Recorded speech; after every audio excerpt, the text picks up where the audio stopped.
handing over the chairmanship to the Republic of Uganda with a rich, substantial and institutional legacy. We are confident that Uganda will spare no effort towards further enhancing the role and visibility of the movement and strengthening unity among its member states. I would like to reiterate that although our chairmanship came to an end, our passion and determination for the success of NAM will always remain strong. We will continue to contribute to a just cause pursued by the movement within the NAM Troika.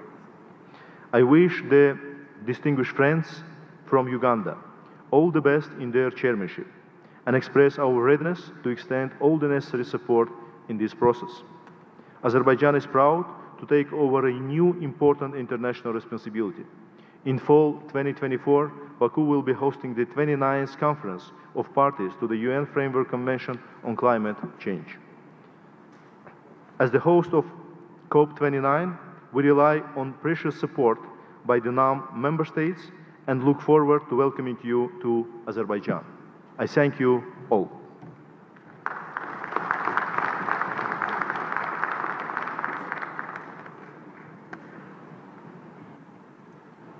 Ladies and gentlemen, the next item in the agenda is election by acclamation of the chair of the 19th Summit of the Heads of State and Government of NAM.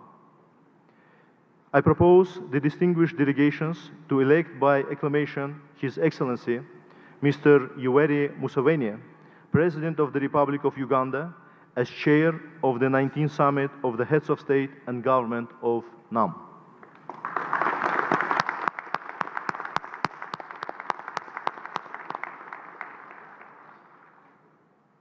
So I declare His Excellency Mr. H.E Y.K Museveni as the chair of the 19th Summit of the Heads of State and Government of NAM. I invite His Excellency to assume his chairmanship. The floor is yours, Mr. Chair, and thank you very much.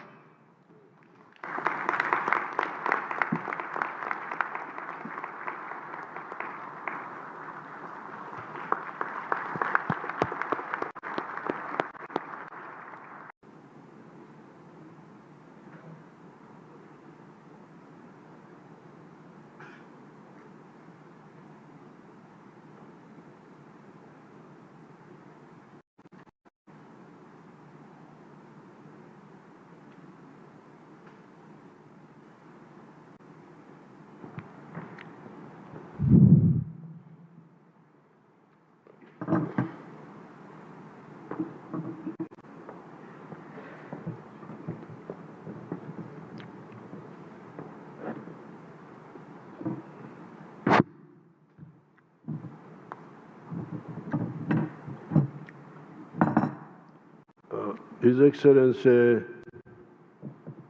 in absentia, the President of Azerbaijan, who has been our chairperson for the last 3 years, who is represented here by the Foreign Minister who was speaking a little while ago. Excellencies, the heads of state and government, and the heads of delegations of the non-aligned movement. Excellency, representing the Secretary General of the UN, Antonio Guterres. Excellency Denis Francis, President of the 78th session of the UN General Assembly. Her Excellency the Vice President of Uganda and all other government and party leaders of Uganda.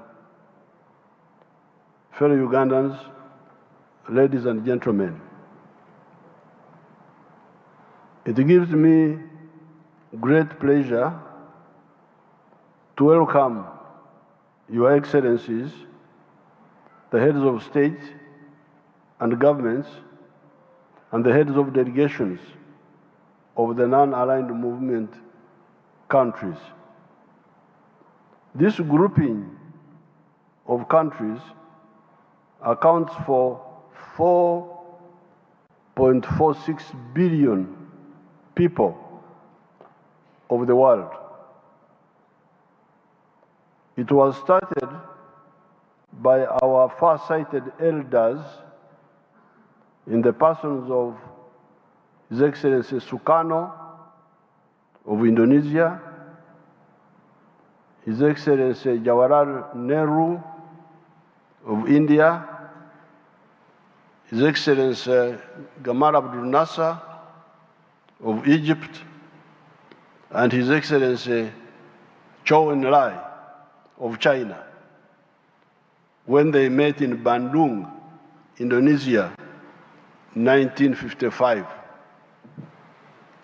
That time I was in primary 3 in the school.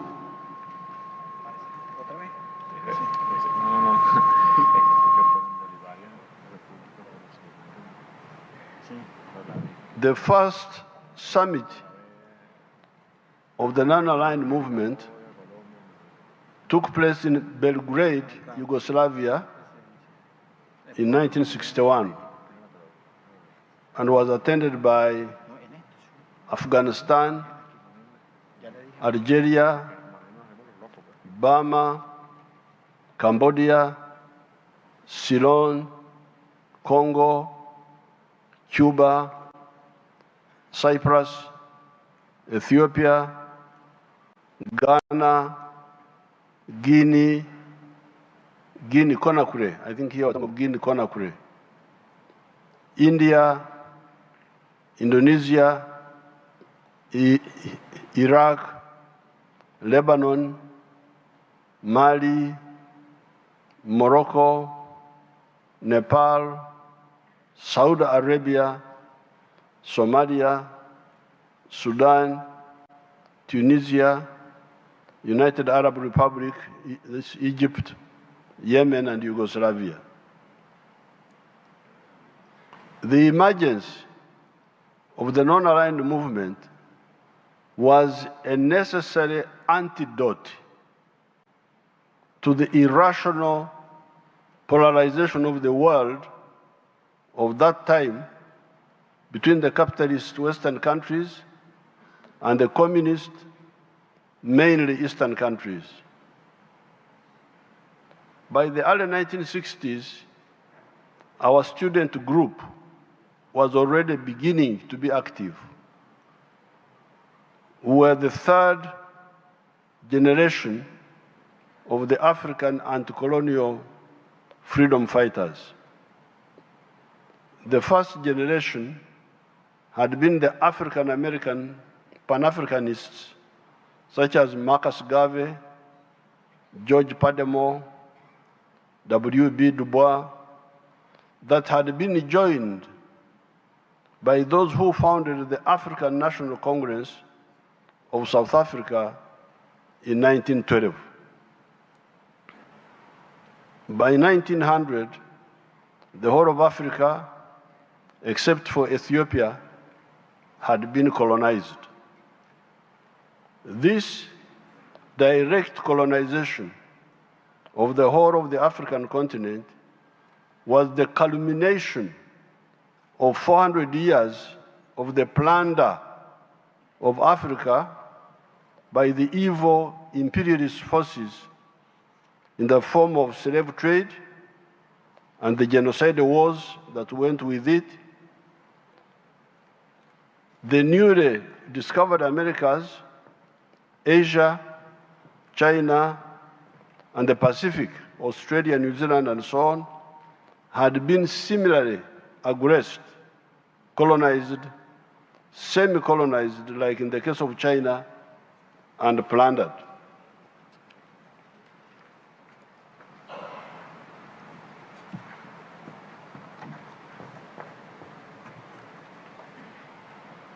Africa's capitulation, Africa's surrender had been in part on account of our egocentric chiefs and kings who, out of selfishness, could not unite us to fight these evil people.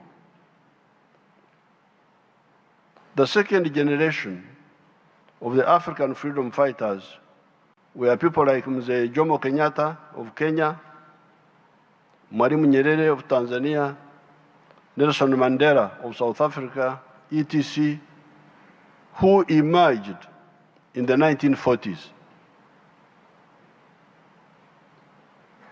When we therefore came on the scene in the 1960s, we were generation 3 of the anti-colonial fighters.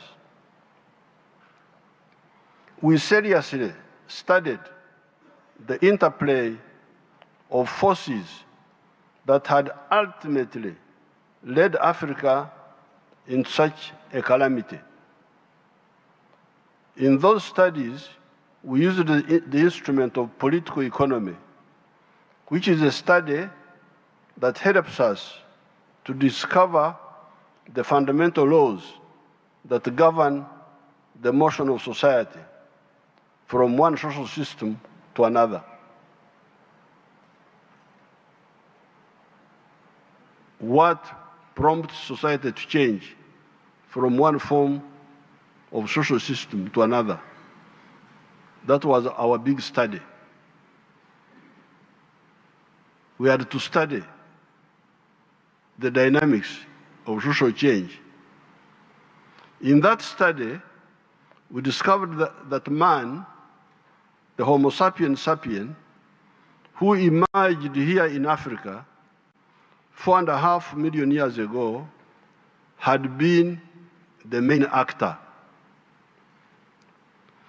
Initially, this wise man, that is what Homo sapiens sapien means, was coping with the oppression of man by nature in the form of the floods, the droughts, the diseases, the wild animals, the earthquakes, etc.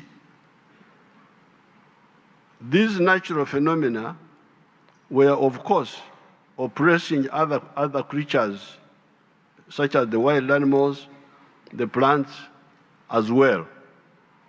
However, those other creatures could do little or nothing to tame nature. The only thing they could do was to adapt themselves to nature in order to survive.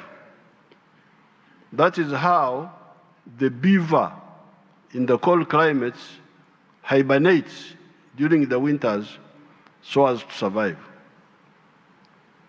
It is only a man that has the ability to try and tame the natural phenomena and harness them to improve his quality of life.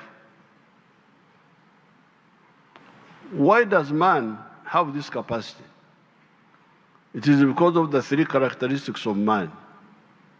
These are a superior brain that is able to reason and not only act by instinct, a hand that can make and use tools to do work, and bipedalism, ability to walk on 2 legs with the head up instead of the head being down like a reptile, trying to navigate among ground-based obstacles, that enables man to see far and think. These characteristics enabled man to invent tools, starting with stone tools, wooden tools, iron tools, until today, when he is able to make tractors and machine tools, etc. These tools enabled man to make scientific inventions that precipitated qualitative and quantitative changes in society. The invention of fire 1.5 million years ago caused society to move from dwelling in trees to dwelling in caves and on the ground generally. Caves were more comfortable than the trees. The invention of the domestication of crops around 10,000 years ago, the domestication of the livestock around 12,000 years ago, the invention of the iron around 1500 BC, the steam engine, the printing press, electricity, the railway, the automobiles, the aircraft, the automation, vaccines, the invention of penicillin, the invention of quinine, etc., enabled man to cope better and enabled him to harness natural phenomena and items for the betterment of his life. Our study of political economy of creation and society, therefore, enabled us to discover that the best primer of changes, primer means initiator of changes in society, is the development of science and technology. Therefore, societies that move forward their levels of science and technology lay a basis for positive social change and should be encouraged by the progressive forces of the world. This encouragement should be irrespective of the social systems of the concerned societies. However, when man's inventiveness was handling the operation of man by nature, another form of operation of man emerged. This was the operation of man by fellow men. So man had two problems now: operation of man by nature, operation of man by fellow men. This was the operation of man by fellow men. Karl Marx is one of the few analysts that seems to have tackled this new problem for man accurately. He pointed out that it was only during the time of the primitive communalism, when man was still living in hunter-gatherer societies, that society was free of oppression of man by fellow men. Thereafter, all subsequent social systems had elements of oppression of fellow men of varying degrees.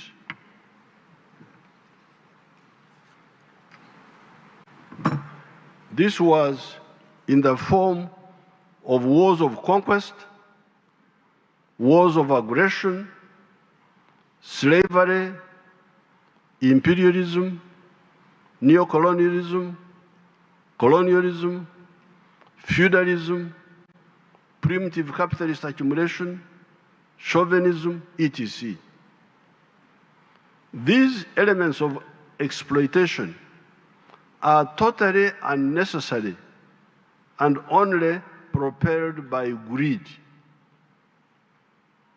Was it necessary for the Ottomans to block the Europeans from using the Silk Road that had been pioneered by Marco Polo when they captured Constantinople in 1453?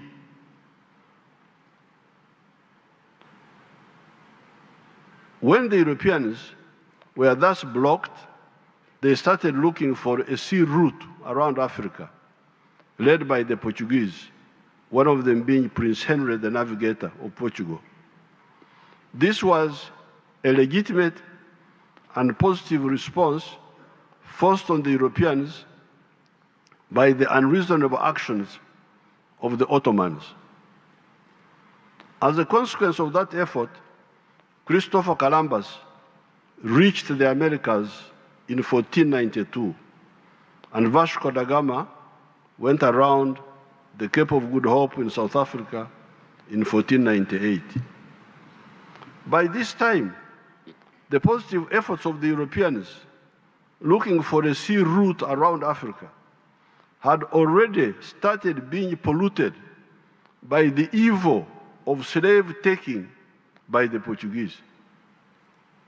It is said that the first slaves were captured by the Portuguese in the year 1441. The two great achievements of discovering the Americas and going around Africa by sea soon proved harbingers of great evil to Africa the Americas, and Asia.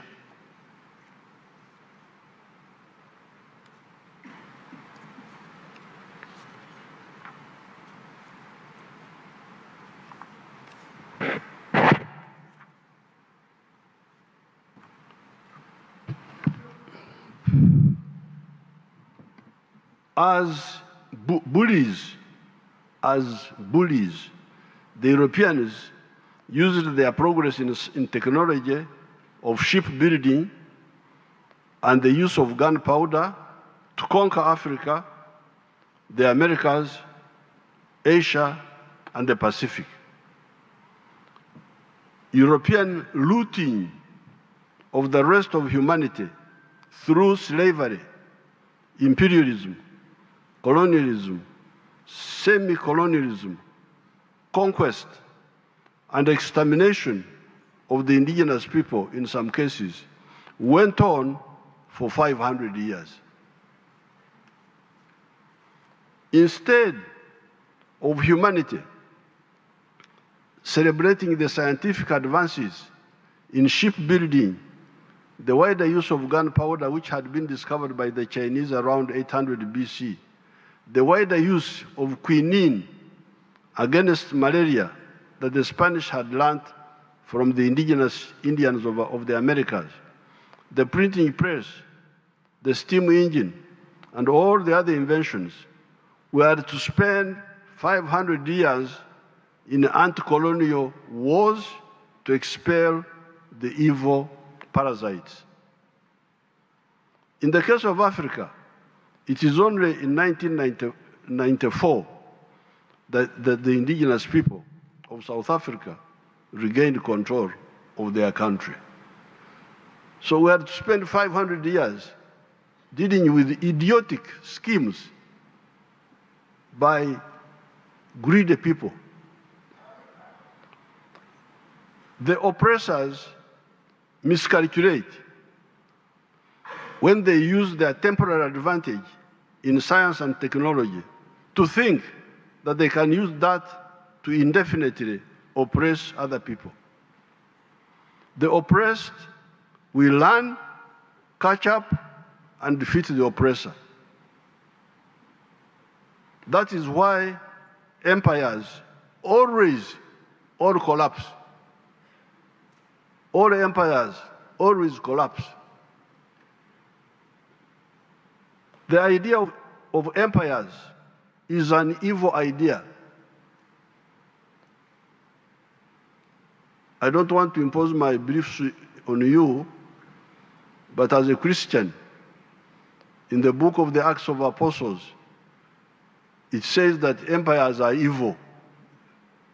You go and read the book of the Acts of Apostles. St. Paul describes empires as evil. People are supposed to be free, not to be conquered by empires.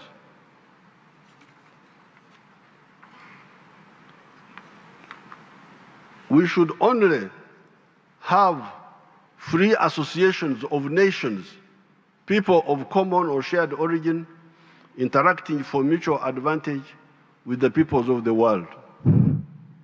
Therefore, we, the resistance fighters of Uganda, are flabbergasted and look down with contempt at the philosophical, ideological, and strategic shallowness of some of the actors of the world. Why not respect freedom of everybody if you say you are a Democrat? If you say you are a Democrat, why don't you respect the freedom of everybody?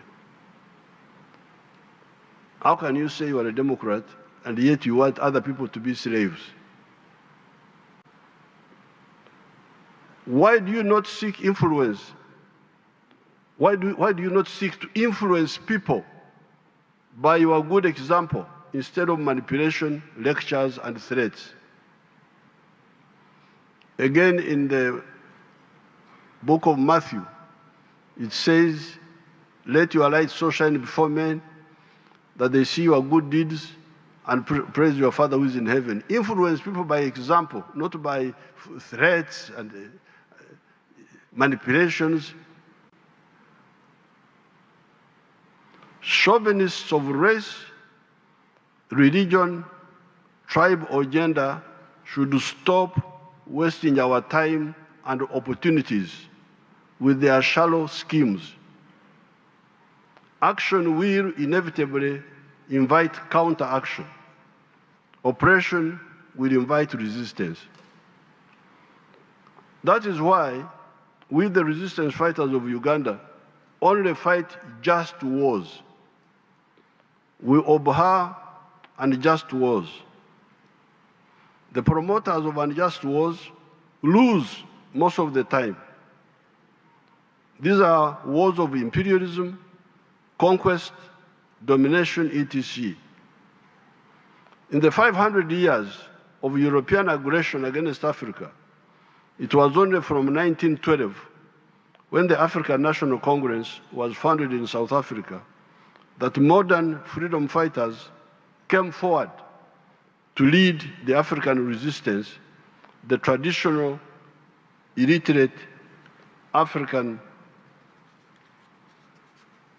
chiefs having failed to defend our sovereignty, except for Menelik of Ethiopia, who defeated the Italian aggressors in 1896. It took the modern African resistance fighters only 82 years to clear the whole of Africa of these invaders, with South Africa being the last to get freedom in 1994. In that 82 years, you had the Mau Mau in Kenya, the resistance wars in Algeria, Mozambique, Angola, Guinea-Bissau, Namibia, South Africa, Zimbabwe, etc. We won everywhere. Our African brothers in all these wars won. But after losing a lot of time, why had the imperialists thought of dominating us in the first place? Therefore, the non-aligned movement was correct. The illogical polarization of the 1940s, 1950s, 60s, 70s, between the capitalists and communists was wrong. Why should new ideas cause tension? This was the mistake of people like Metternich of Austria-Hungary, who thought that the new ideas of capitalism that were challenging the feudal order in Europe could be blocked by war. The Austria-Hungarian Empire ended up disappearing from the face of the earth, and capitalism did not stop spreading.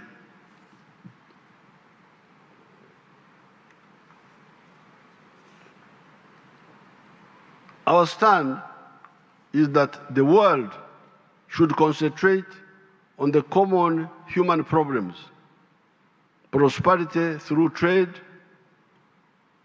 and that's why I'm very happy to see you here. When you are outside there, you may get stereotypes about Africa, that Africa, they have no food, they are starving. Here we are dying from food. We have so much food here.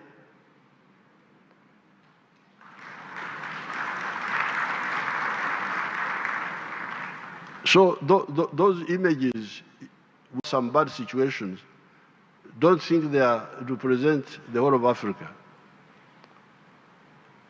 Africa has got everything. Here we have everything.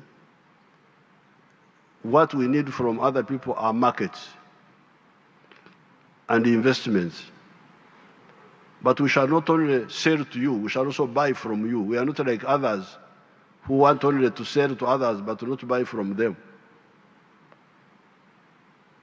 So I'm very glad to have this big presence of people from the world so that we can interact with you. Our stand is that the world should concentrate on the common human problems: prosperity through trade, the advance of science and technology to deal with human problems, the environment, crime, and terrorism. The future is bright if we act right.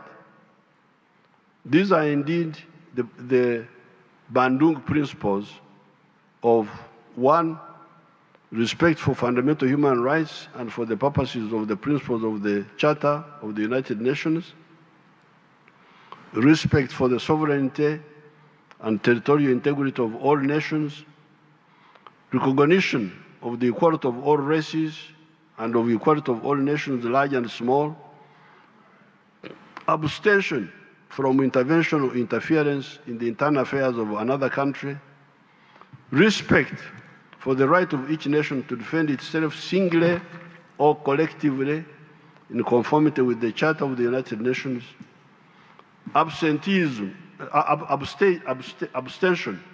from the use of arrangements of collective defense to serve the particular interests of any of the big powers, abstention by any country from exerting pressure on other countries. 7, refraining from acts of threats, of aggression, or use of force against the territorial integrity or political independence of any country. Settlement of all international disputes by peaceful means, such as negotiation, conciliation, arbitration, or judicial settlement, as well as other peaceful means of the parties' own choice in conformity with the Charter of the United Nations. Promotion of mutual interests and cooperation, and respect for justice and international obligation. It is on these principles that the NAM was founded. We, the resistance fighters of Uganda, can testify that by synthesizing the package of ideas have got very good results. Using the ideas of the free market, we use the free market principles. Like this hotel is a joint venture between the government and the private sector. In some cases, the government can have some parastatals, but in most of the cases, we encourage the private sector. So we use the ideas of the free market combined with the ideas of selective state intervention in the economy in some sectors like banking, energy, transport, etc., and also bring back some aspects of the pre-capitalist institutions, such as the reformed cultural institutions of Uganda. Uganda, although starting from a very low base, has had growth rates of 6.2% per annum for the last 37 years. We are therefore not impressed and cannot be part of the morbid, I want the word morbid, sickly, of the morbid bigotry of uni-ideological thinking of this or that type. When somebody says, this is the only correct idea, this is the only correct idea. If you don't believe in this, I will attack you. Really?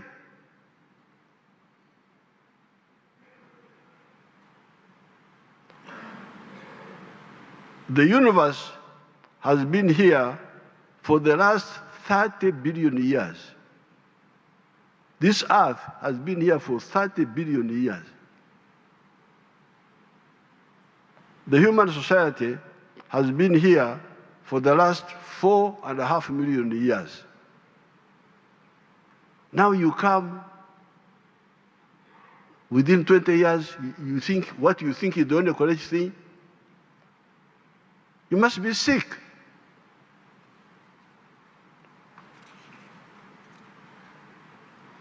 You therefore should not have the audacity to impose on the society you live in, let alone the world, your narrow, uni-ideological orientation.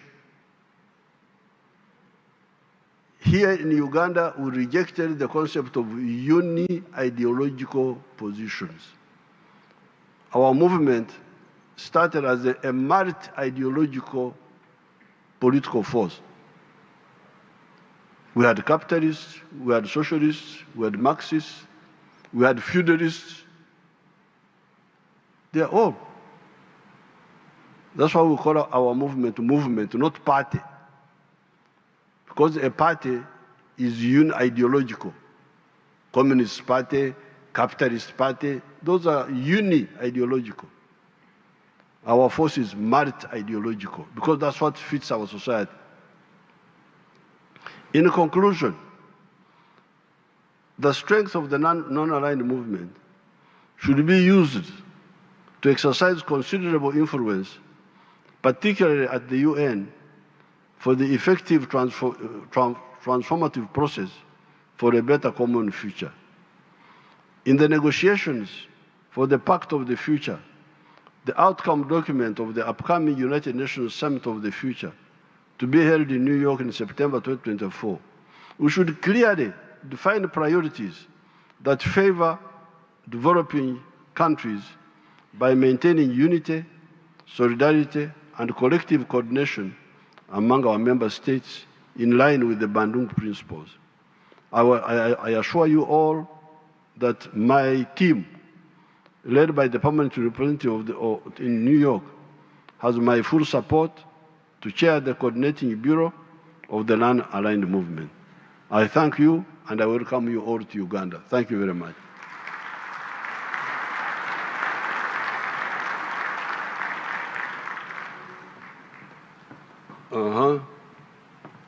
Chechi Dako. Now you give the floor to Cuba Vice President, Chair of G7. We have a program here. Oh, here? Okay. I'm getting trained to be chairman. The man is training me how to be chairman.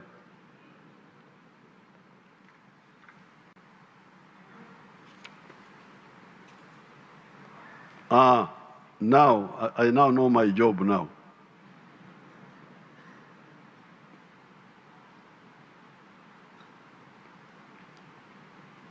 I now invite His Excellency Salvador Paredes Mesa, Vice President of the Republic of Cuba and Chairperson of the Group of 77 and China,